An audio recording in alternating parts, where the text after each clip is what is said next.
অবশ্যই যাদেরকে নিয়েছে, যে 15 জন স্কোয়াড করেছে, one of the best player দেশের, এবং ওদের কাছ থেকে আমরা আমাদের সেরাটা দেখতে চাই এবং আশা করছি যে এই স্কোয়াডটা আপনার ভালো ক্রিকেট খেলে ভালো কিছু নিয়ে আসবে দেশে। মানে আপনি যখন ছিলেন নির্বাচক প্যানেলে প্রধান নির্বাচক হিসেবে কাজ করেছেন, তখন আসলে মানে ওই আপনি যে দলটা দিতেন বা এই দলটার মধ্যে মানে তেমন কোনো পার্থক্য আসলে দেখতে পেয়েছেন কিনা, যদি আপনি হতেন? বাট অলমোস্ট 1.5 বছর কিন্তু এই প্লেয়ারদের নিয়ে কিন্তু আমরা দ্বিপাক্ষিক সিরিজগুলি খেলেছি এবং অলমোস্ট এই প্লেয়ারদের নিয়ে কিন্তু তৈরি করা হয়েছে, যার কারণে ধারাবাহিকভাবে কিন্তু এই খেলোয়াড়রা এই সুযোগ পেয়েছে। আমাদের পুলে যে সমস্ত খেলোয়াড় ছিল অলমোস্ট সব খেলোয়াড়কে এখানে নেওয়া হচ্ছে।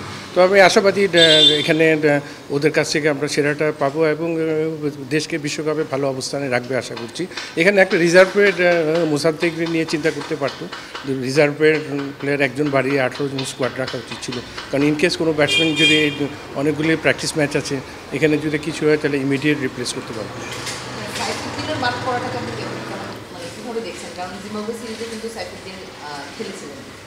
এখানে দেখেন 8 মাস ওর প্রায় ইঞ্জুরিতে দলের বাইরে ছিল এবং জিম্বাবুয়ে সিরিজে খেলার জন্য এসেছে এবং এখানে অলমোস্ট 4টা ম্যাচ খেলেছে। তো এখানে একটা জিনিস দেখবেন যে ওর ফিটনেসের একটা কনসার্ন ছিল, দেখছি আমরা ওভারকাম করেছে এবং সব কিছু মিলে বলবো যাদেরকে নেওয়া হচ্ছে এরাও কিন্তু সব ফর্মেটই এখন খেলে আসছে এবং ম্যানেজমেন্টের কাছে অপশন কিন্তু 6টা থেকে 7টা প্লেয়ারের মধ্যে আছে, ওখান থেকে বেস্ট 4 জনকে বেছে নিয়েছে। তো এটা ব্যাড লাগতো সাইফুদ্দিনের জন্য যে স্কোয়াডে নিয়ে।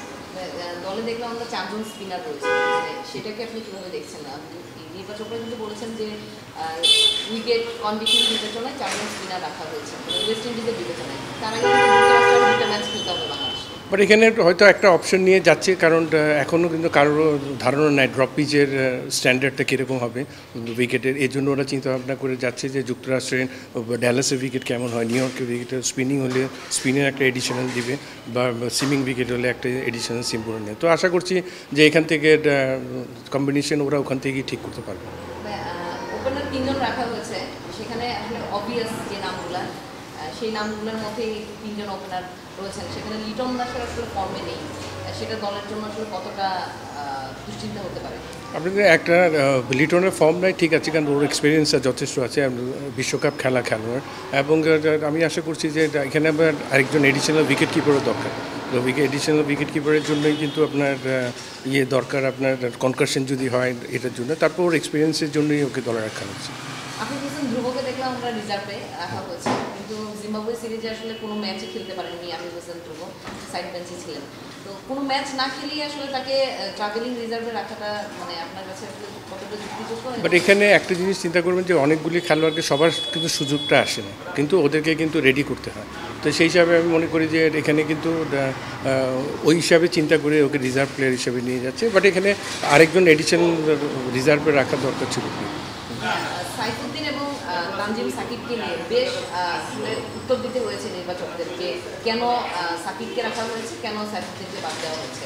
তো সেই জায়গায় আসলে যে প্রশ্নটা উঠেছে সেটা হচ্ছে সাইফুদ্দিন জিম্বাবুয়ে সিরিজে 7টা উইকেট তিনি পেয়েছেন এবং তানজিম সাকিব কিন্তু সেরকম উইকেট স্বীকার করতে পারেননি। তারপরে আসলে নির্বাচকরা আস্থা রেখেছেন সাকিবের উপর, মানে এটা আপনি আসলে সাইফুদ্দিন নাকি সাকিব, আপনি হলে আসলে কার উপর আস্থা? বাট একটা প্লেয়ার সবসময় টিম ম্যানেজমেন্টের সাথে আলোচনা করে কিন্তু আগে টিম ম্যানেজমেন্ট এবং নির্বাচক প্যানেল দুজনের আন্ডারস্ট্যান্ডিংয়ে কিন্তু একটা প্লেয়ারকে নিতে হয়।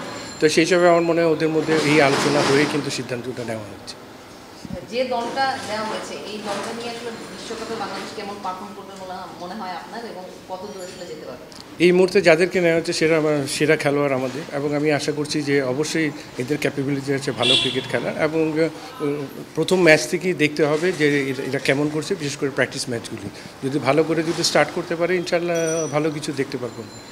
একটা লাস্ট কোশ্চেন, সেটা হচ্ছে শান্ত অধিনায়ক, তিনি নিজেও ফর্মে নেই, জিম্বাবুয়ে সিরিজটা তেমন ভালো কাটেনি তার, সুতরাং একটা বিশ্বমঞ্চে যখন একটা দলকে নেতৃত্ব দিবে সেখানে অধিনায়ক ফর্মে না থাকলে দলের উপর কতটা প্রেশার পড়ে এবং অধিনায়ক নিজে ব্যক্তিগতভাবে আসলে কতটা প্রেশার ফিল করবে?